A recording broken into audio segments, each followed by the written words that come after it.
Israel-Gaza Iran War News Live Update. Iranian reformist contender promises friendly relations with Western nations.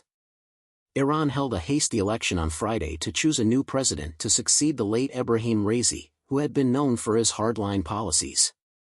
The only candidate running on a reformist platform promised to seek good ties with the West in an attempt to gain support.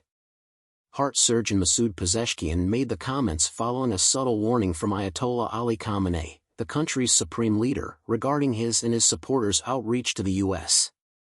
After casting his ballot, Mr. Pezeshkian seemed to be trying to encourage more people to do the same, since popular interest in voting has declined in the Islamic Republic due to years of economic hardship, large-scale demonstrations, and Middle Eastern tensions. A reformist from Iran, Mr. Pezeshkian is trying to bring about a change in the country's Shiite theocracy from within, and voters must decide between two extreme candidates.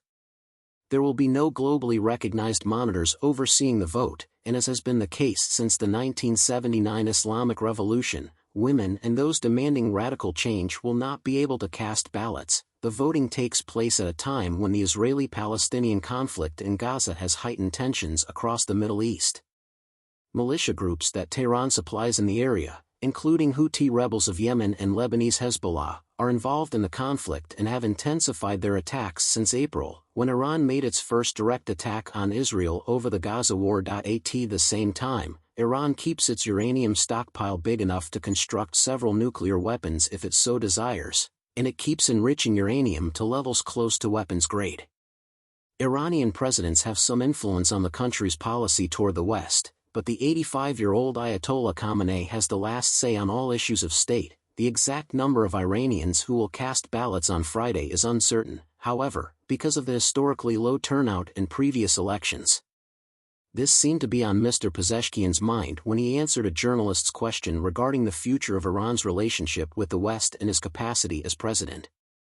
He cast his ballot at a hospital close to Tehran, the capital. With God's help, we will endeavor to maintain amicable relations with every nation, with the exception of Israel, the 69-year-old nominee stated.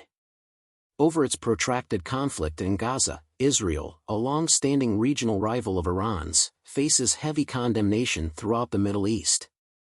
Less than 2 years after the killing of Mahsa Amini in 2022 triggered widespread demonstrations and a deadly response from security forces, he addressed a question regarding a fresh crackdown on women over the hijab, or required headscarf.